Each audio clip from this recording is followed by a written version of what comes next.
কাঠের চিরুনি? Mike nasto Kylo but who die bak bak cortesalum.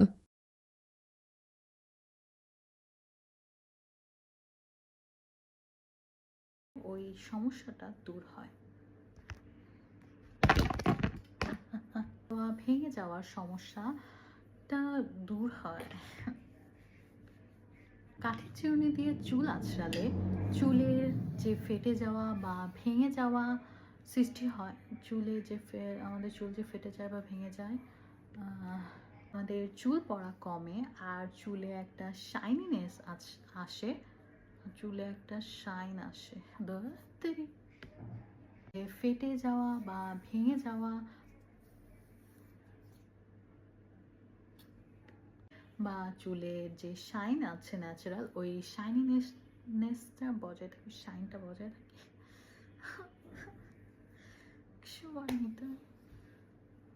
অবশ্যই কাঠের চিরুনি, কারণ কাঠের চিরুনি দিয়ে চুল আঁচড়ালে আর তোতলায় খালি, কিচ্ছু পায় না।